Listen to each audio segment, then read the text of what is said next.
Thanks, Niall. Good morning, everybody. As Niall mentioned, I work within the Department of Communications, Climate Action and Environment, which has been pointed out several times to me, has the acronym of DECAY, which has obvious health implications. Hopefully not from a personal side of things. I think it's, as I said, thank Niall again, I suppose, for the invite, because I think it's a very interesting I suppose idea of trying to get a national debate going, or a conversation going in terms of climate change and health. We have, I suppose, conferences now in the last couple of years that deal with environment and well-being, and the agency do a lot of work in that area, the EPA. So it's good to I suppose look at this from that angle. I suppose I'm coming at it from the pure, I suppose, climate action policy side of things. So from the environmental side, but I think I hopefully will try and cover. I'm going to try and cover. I've got quite a few slides, but I know Niall is waving flags, so I'm going to try and move pretty fast, and hopefully I won't have any. I know Nick's diagrams, he thought they were bad. I've got a few as well that might cause problems, but just I suppose to set the context really is that we do know that there is an issue, and this is I suppose demonstrated by the fact that we've hit this 1 degree move in the last since in the start of the industrial times. And then we have this some people might have seen this before, but this is I suppose what is described as the 2 degree challenge, which has been referenced in terms of the Paris Agreement that we have from 2015. And this idea, I suppose, and this shows, it's quite complicated, but what it tries to show, I suppose, is different scenarios that we face, and where we might be heading in terms of temperature ranges that we will be moving towards if we don't do a certain amount of mitigation. And I suppose what we need to be doing is heading down towards the blue at the bottom, really, in terms of our targets. And even the Paris Agreement recognises going beyond the 2 degree to a 1.5. So trying to keep within that limit, which is a significant challenge. From the point of view of impacts, I suppose, and moving on to the health side of things in terms of where some of these things are, and maybe talking about what Nick referred to as the direct and indirect impacts. There's a lot of information out there. One of the sources that we would use is in relation to the European Environment Agency. And this talks about, I suppose, the extreme weather events. It talks about disease outbreaks, invasive species, and so forth, and how this is going to impact within a European context, and also the heat waves and droughts and so forth as well. So it's stuff that we've been hearing about this morning from Nick and from Joni. Just picking up on a few of them. I mean, just from the environment side of things, but even something like ecosystems that we know, some of the trends that we're looking at the moment would show that species are actually migrating north, and certain species who are more warm adapted as opposed to cold adapted.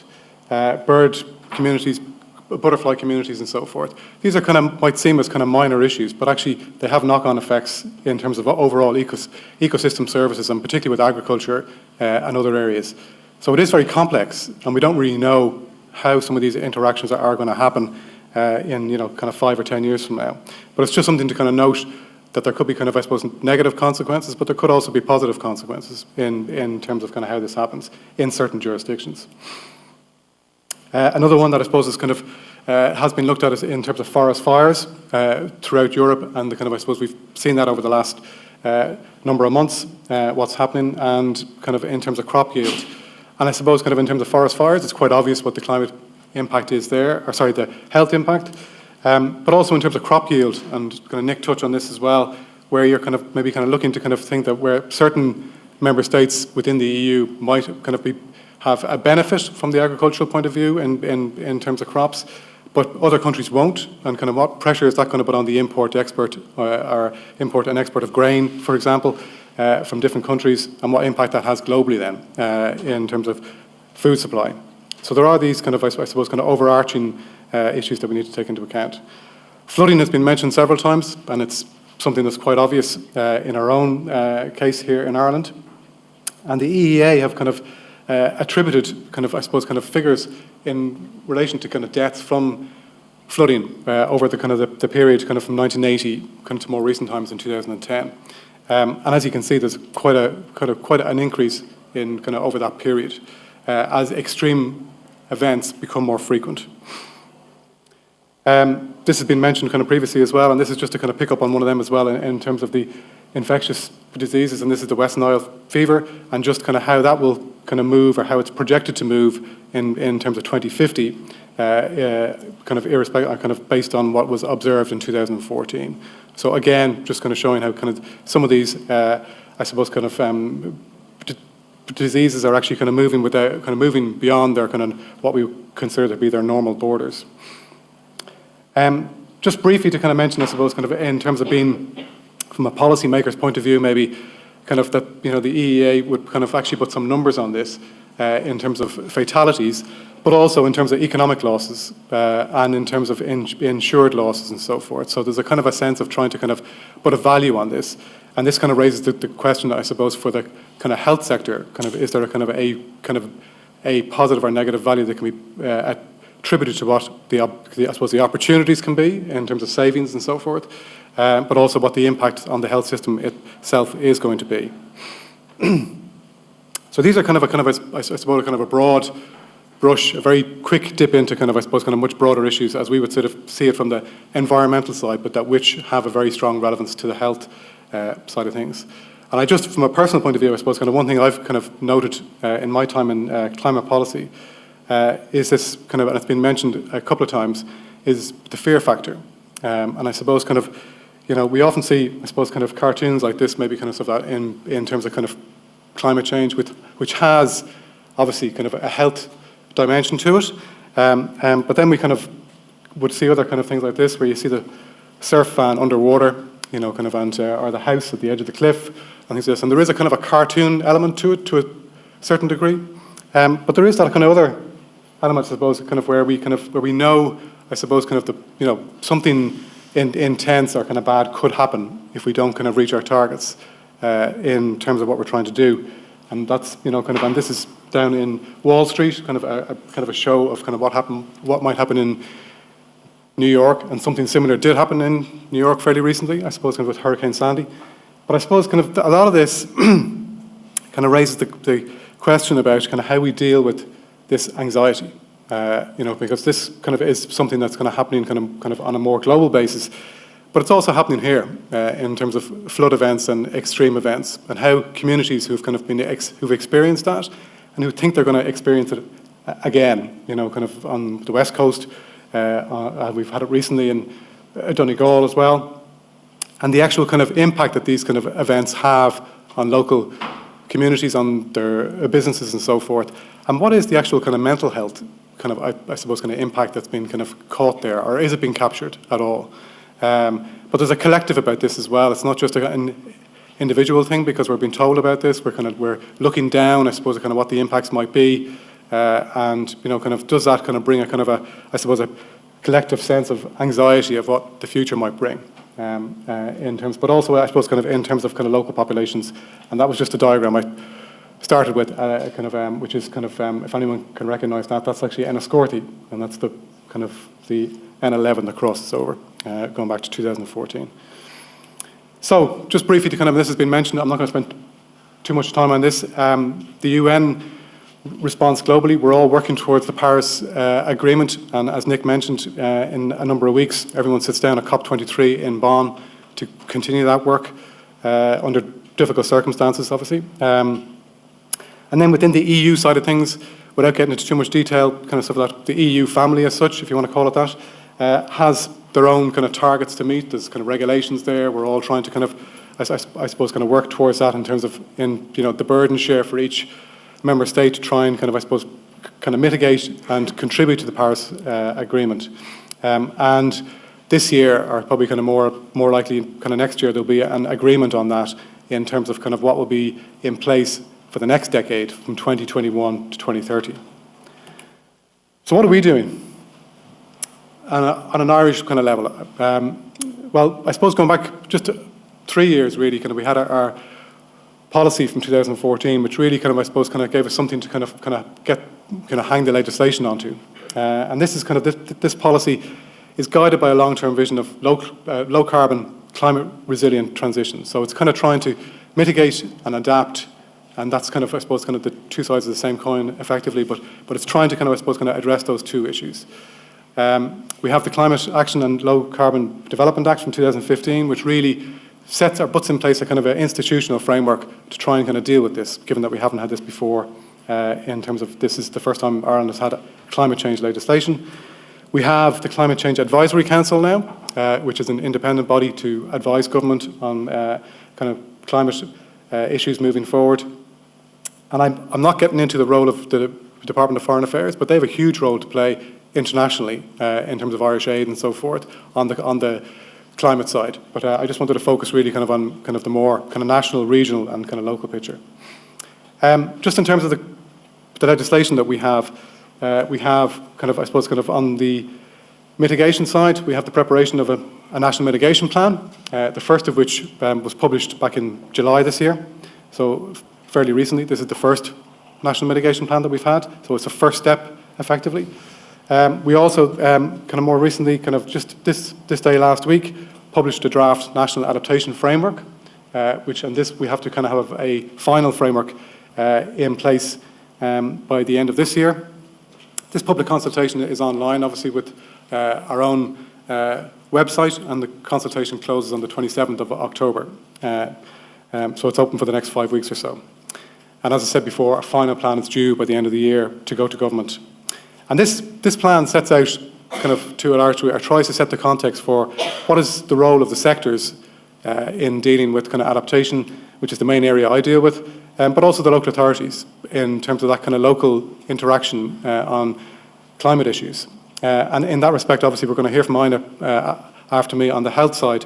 But it's I suppose, kind of, to somewhat kind of, and this is very simplistic, but it's kind of, it does give a kind of an overview of kind of all the different kind of parts that are feeding into this kind of particular framework that we're looking at on the climate side. And kind of, I suppose, kind of how we kind of are trying to kind of coordinate all the different kind of levels that we need to, that are relevant on the climate side. I want to mention the local authorities just for a moment, because I think the local authorities are going to play a very key role in terms of the local regional kind of interaction on climate. Not only in terms of the low carbon transition, but also in terms of kind of developing climate resilience at the local level, in terms of them being on the ground, the people who are kind of, I suppose, the first responders.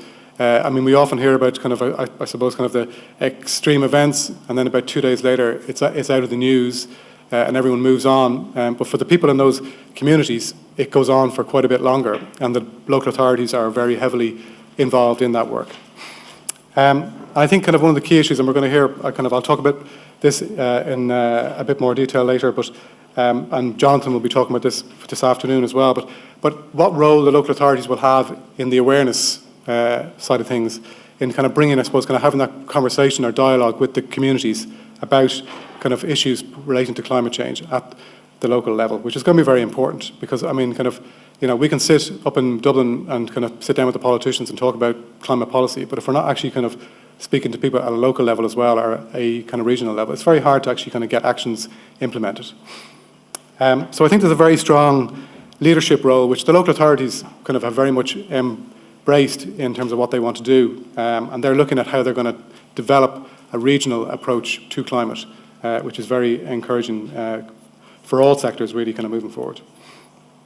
Just to say, I suppose, kind of in terms of what's there for the local authorities, there's guidelines and so forth, but there also is, and I don't know if you can make this out, but there is a kind of a website called Climate Ireland, which is kind of, and you know, kind of if you Google that, you'll kind of, it comes up, but it's a kind of, it's a process where we're trying to kind of, suppose, kind of trying to kind of get as much climate information into one kind of national kind of web portal. And this is a kind of an ongoing kind of process where we're trying to develop this portal into something that's kind of maybe a kind of a one-stop shop for climate information within Ireland.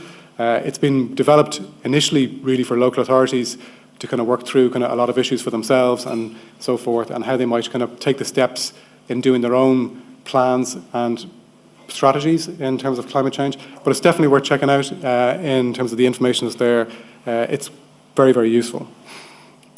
Another issue which is really important on our side is the research side of things, and kind of, I suppose, kind of working with the EPA, but with other bodies as well and agencies, and with the third level side of things too, because kind of, I suppose, kind of a lot of the work that we do, we're kind of, we often find gaps where we kind of need to fill kind of in terms of information and data.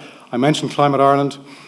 We also have kind of projects that are looking at kind of climate futures for Ireland. We have adaptive responses to kind of climate impacts. We have kind of looking at critical infrastructure, how vulnerable is that to climate change within Ireland, and overall climate change risk assessment. And we have a very interesting project actually called Urb Adapt, which is kind of looking at kind of how the cities and towns of Ireland kind of actually kind of will kind of, I suppose, kind of have different impacts to the rural communities. So kind of when you kind of look at that, kind of, kind of heat and kind of other issues come across quite different in terms of the urban environment as opposed to the rural side of things. And then we're also trying to look at kind of what will 2050 look like? Because a lot of the time, and it's been mentioned earlier in terms of the kind of the short cycle that we have on the political system in terms of 3 to 5 years, or sometimes shorter in our case, kind of how do we kind of actually kind of engage people on what everything is going to look like in 2050? And this is really a difficult challenge because a lot of people it's very hard to even kind of look 5 years down the line, even 10 years down the line. But to look, kind of beyond 30 years down the line is a serious challenge for a lot of people, including our politicians, obviously. But it's trying to kind of envisage how that might look, and are those, I suppose, are they decisions that we have to make? Are those decisions that we have to make, let's say, is that palatable to everybody? Does everybody want to make those decisions? Are people happy to make those decisions? So there's a lot of issues that we need to look at. And I suppose kind of in terms of kind of not just on the climate action side of things, we do have kind of a lot of other, I suppose, kind of work going on that we need to coordinate with. And kind of within our own department, kind of there was a climate air quality strategy that went out for consultation recently. And this is kind of working with, I think the consultation on this is closed, but this is kind of looking at the areas that are very relevant to the National Mitigation Plan. So kind of looking at the residential side, transport, agriculture, energy, and industry. And it's trying to kind of, I suppose, kind of align what's happening on the climate side with what's happening on the air quality side. And obviously kind of, underlining, I suppose, a lot of the issues that Nick pointed out as well in terms of kind of, I suppose, the air quality and the health impacts, and how kind of, I suppose, we're kind of trying to kind of make sense of all this in a kind of a coherent national approach. I mean, the air pollution in Ireland, obviously kind of this is a very, I suppose, kind of there's a lot of information here, but just to kind of on the right-hand side, it's really just kind of showing that the same sectors obviously are kind of relevant in terms of the emission side of things. So it's kind of, I suppose, kind of just trying to focus in on that and actually kind of try and highlight what the actual health benefits are going to be in terms of kind of the actual mitigation actions that will be kind of brought forward. Somebody earlier mentioned the Sustainable Development Goals. This is something else that's been kind of, I suppose, moving at the international level and at the EU level, and from a national point of view as well. How do we kind of, I suppose, incorporate everything that we're doing with the clean air side of things and the climate side of things? How do we do that within the wider context of the SDGs? So just coming to the kind of end, I suppose, kind of very close to the end, it's how we get policy coherence. We have a national mitigation plan, we have an adaptation framework, we have sustainable development goals, a clean air strategy, a national planning framework, so we have a lot of different things coming out of government. And where does environment and well-being, how do we address the well-being side of things? How do we capture it in terms of having coherence with all these different initiatives ongoing? Just to mention briefly the dialogue, which was mentioned earlier, and this is something, I suppose, that's kind of, from our point of view, is really important, going back to that point about trying to kind of, I suppose, kind of engage more kind of on a regional, local basis. And this is something that's in the programme for government. Kind of obviously kind of people do want to talk. I don't know if anyone recognises this, but it's very local. It's down at the docks here in Galway, and this was about 2 or 3 years ago. And if anyone can see that, but anyway, kind of it's so there's a clear need to kind of maybe kind of for some people that want to kind of talk about climate. So the national dialogue has been set up. It's just starting. It's about creating awareness and engagement, and it's about putting structures in place to try and do that. It was established by the Minister in July this year, and it's to make recommendations to the Minister and so forth. There's 16 members on the advisory group who are kind of, I suppose, trying to, in a sense, represent all of the diverse interests from different areas. There's already a very strong kind of a programme in place in terms of the school side of things, because we're trying to focus an awful lot on the young people and how we can kind of work with the schools on the climate action agenda, and there will be a Green Schools Climate Action Expo next year on this. And then just to note, kind of not this weekend, but the following weekend, there'll be a citizens' assembly on climate. So this is kind of, I suppose, the next issue that they're going to take on. And this is kind of going to happen on, as I said, not this weekend, but the weekend after. And this is about really kind of what are the challenges facing communities, to try and kind of get a sense of what are the concerns, and how do we, and is health issues being picked up in that, I think will be kind of one of the key things that we would kind of be interested to hear. And what level of action can be taken, or is it best taken at the individual, the local, community, and so forth? How can that happen? And that's it. Thank you.